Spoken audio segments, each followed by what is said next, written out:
Hey, what's up peoples? Hardleg Joe here with my deck profile for Danger Dolls, a blind second Shaddoll / Danger toolbox designed to out-resource your opponent through crazy amounts of card advantage. If you're lucky. Going over our deck list, for monsters we're playing 3 Big Foot, 3 Big Bird, 2 Oingo Boingo, me Kilt, 2 Upstart Goblin, 2 MST, 3 Exhibit, me, you, 2 Monstery Born, 1 Soul Release, 2 Long Torso Girl, 2 Upstart Goblin, a Snack, some Sonics, a Bunny, a Buffalo, and a Burb. For spells, we've got 1 of the only decent Danger spell, 3 Dolly Polly, 3 Pot of Greed, 1 Mathematician, El Fuso Grande, and 3 Man of Steel Polly. Our only trap is that one. It's that one right there. You could read it on the screen. As for the extra deck, we're playing 2 of El Shaddoll Wendy's, and 1 each of Burger King, Subway, McDonald's, Starving Venom Fusion Dragon, Taco Bell, Raising Cane's, the Titanic, a Ding Dong, Underworld Goddess of Communism, Apu, the U, Phoenix 2, and well-known horror novelette I Have a Mouth, and dang it, I'm going to scream. As for the side deck, I'll probably go over it later, though I did quickly want to mention Allure of Darkness, because it probably should be in this deck. Danger Dolls is almost entirely dark, and your main goal is to draw your way towards these unsearchable fusion spells, which Allure is really good with. The only reason it's not in here is because I usually find Allure to be kind of overrated, so I didn't even really think about it until today. And since I didn't test with Allure, I didn't want to throw it in at the last moment and potentially throw off all my ratios that I spent 2 weeks testing with. These are the kinds of problems you run into when you release content on a set schedule. Regardless, it's not essential to the deck, so it shouldn't affect my explanation, and if you want to build this yourself, it shouldn't be too difficult to just add the allures back in. But yeah, enough about that, let's talk about Danger Dolls itself.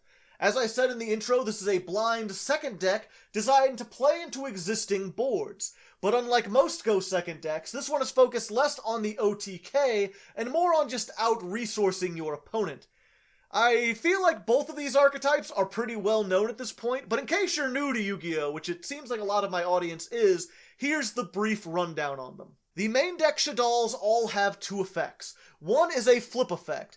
The other activates when they're sent to the graveyard by a card effect. This works no matter where they're sent from, so it doesn't matter if you're fusion summoning with them in the hand, blowing them up while they're on the field, or sending them directly from the deck to the graveyard with something like Foolish Burial. As long as something sends them to the graveyard, they do the thing. As for the dangers, they all have 2 effects as well.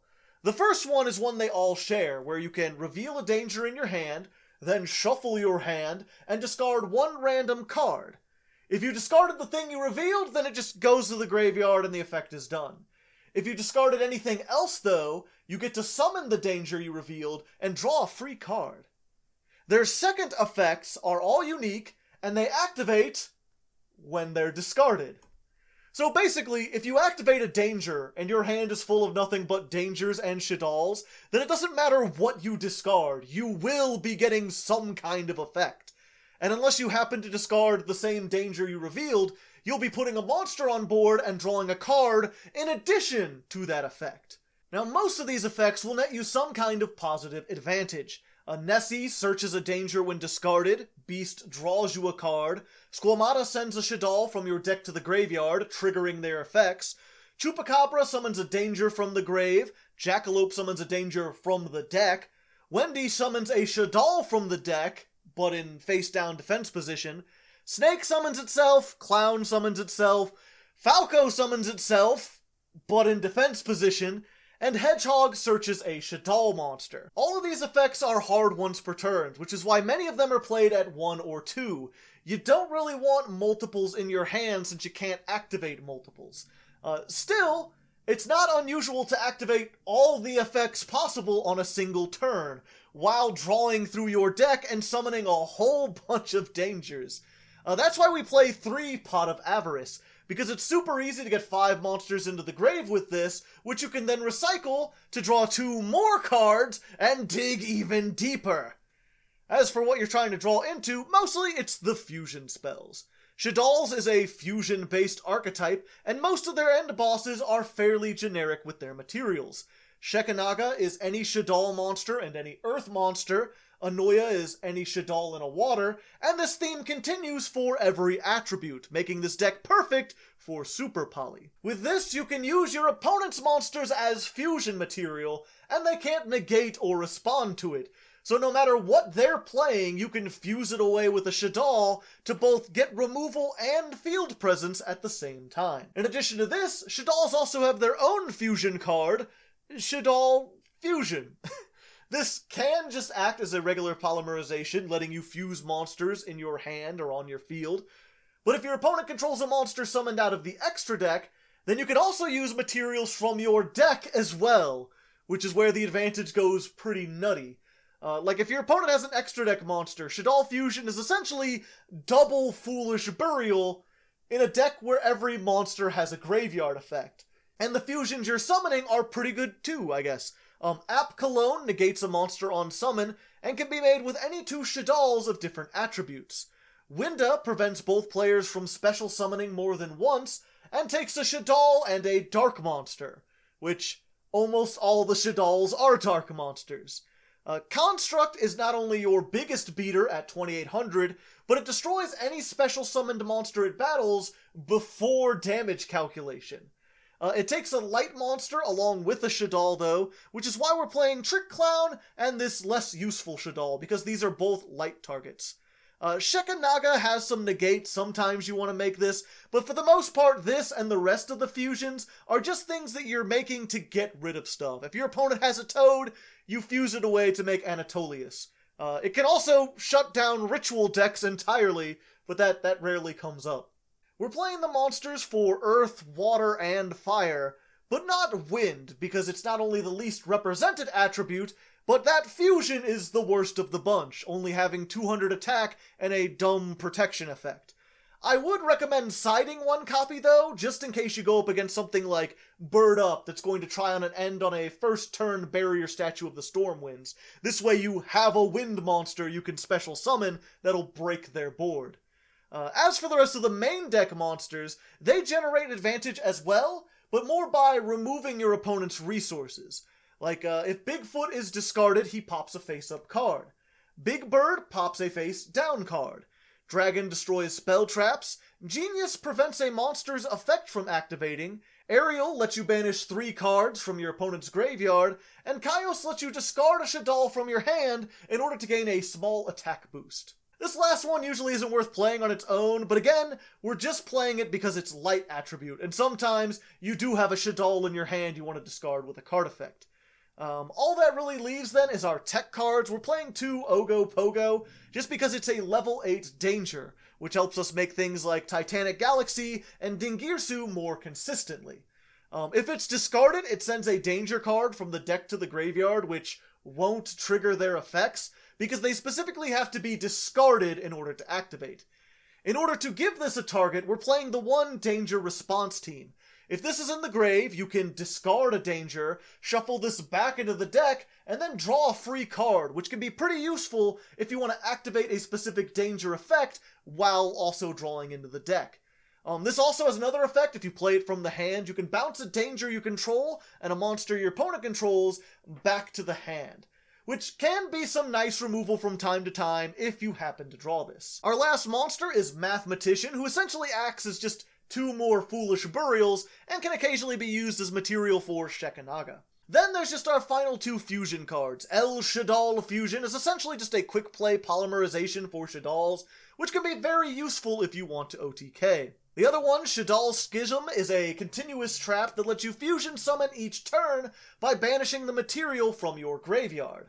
Some people like to play these at more than 1, especially if the plan is to go first and just make Winda at all costs, but I didn't really find these necessary in this build.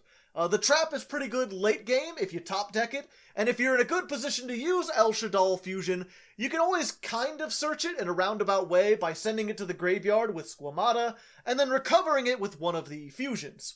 I didn't mention it before, but all the fusion monsters recover a Shaddoll spell trap from the grave when they're sent to the graveyard. So if you need to, you can link them away to recover anything back to your hand.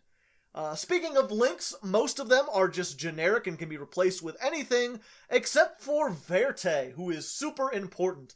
Verte can be made with any 2 monsters and has the ability to pay 2,000 life points to essentially just activate Shaddoll, Fusion, or Super Poly from the deck. You're locked out of special summoning for the rest of the turn, so you gotta be careful with this, but it doesn't really matter if you're just going to be summoning Winda. Winda, again, limits both players to 1 special summon per turn, and can't be destroyed by card effects, which means it's a really good floodgate if you're forced to go first, and an excellent coup de grace if you've destroyed your opponent's board and want to stop them from rebuilding. In either case, Verte can help you making this by letting you turn any 2 monsters into a Winda. As for going first, though, that's mostly what this side deck is about. There's this neat little Magistus engine, very good going first, not so much if you're doing longer games. But there's this monster, and it searches a fusion, which can help you make Winda really easily, or this other Magistus fusion, which can steal an opponent's monster during their turn by equipping itself as a quick effect. Could be a good side thing if you happen to be going first.